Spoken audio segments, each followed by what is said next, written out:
Unit 8.2, Client 2. My second client, Mr. Dave Smith, aged 53, had the short-term goal of losing weight, but the long-term goal of improving his overall health.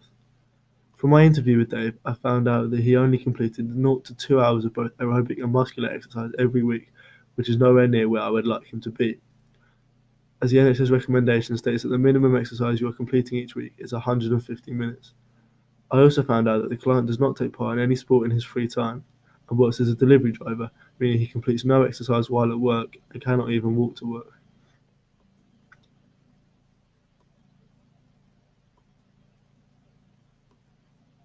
To kick off the fitness test with Dave, I first measured his height and weight.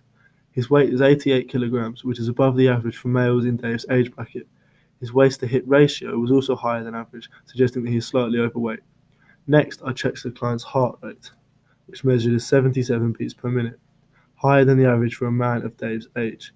This may explain the feelings of breathlessness that he disclosed in the questionnaire, as he's having to work harder than the average person to complete different levels of exercise. The client's resting heart rate can be lowered by losing weight, improving his diet, and completing more exercise. The next test I completed with Dave was to test his lung function, and he measured a result of 490 litres per minute. This is low, below the average of 515 litres per minute for Dave's age and height. This may help to explain the frequent feelings of breathlessness that Dave says he experiences after minimal exercise. This can be improved by exercising more regularly and giving up smoking. Lastly, I measured Dave's blood pressure and BMI. I recorded his results as 149 over 93 millimeters of mercury for his blood pressure and his BMI at 31.5. Both of these measurements are higher than average. High blood pressure can be a precursor to heart problems, so I would like to see this figure reduced. A high BMI reinforces the fact that Dave is overweight. Improving the client's general fitness and losing weight will lower both of these figures.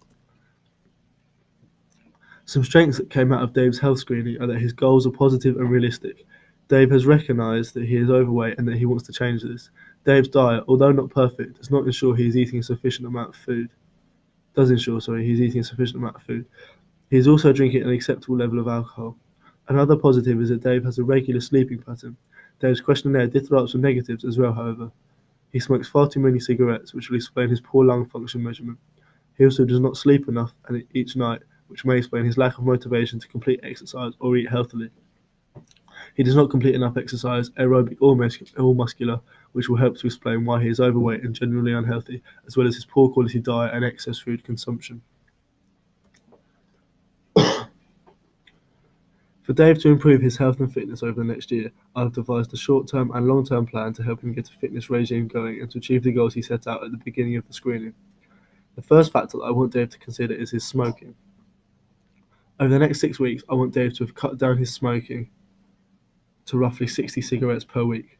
This is still a high number, but by slowly reducing the number of cigarettes smoked by 30 each week, Dave will find it easier to quit in the long term. In terms of in a year's time, I want Dave to long have been smoke-free. If he sticks by the 30 cigarettes less every week rule, then he will find himself smoke-free long before the 12-month quitting period. I've advised Dave to make use of the readily available nicotine alternatives, such as nicotine patches and e-cigarettes, but also to try novelty alternatives such as chewing gum. The next facet of Dave's lifestyle that I want him to improve is his exercise levels. In the next 6 weeks, I would like Dave to increase the amount of time spent completing both aerobic and muscular exercise on a regular basis. Dave should aim to, in 6 weeks' time, have completed a minimum of 3 hours light exercise every week. I've recommended completing 1.5 hour run for 4 days a week, as well as a half-hour brisk walk for 2 days a week and 1 rest day. In 12 months' time, I've recommended that Dave be a member of a local gym and be attending the gym for 1 hour 3 times a week. This, combined with the regular running recommended in the short term, will form a strong foundation for Dave to lose weight and improve his general fitness. The last lifestyle factor that I've advised Dave to improve is his sleep. In the short term, I've recommended that Dave should ensure he gets a minimum of 7 hours sleep every night, as opposed to the 5 he usually gets. This will mean he is much more awake and alert while at work and will have more motivation to exercise more frequently.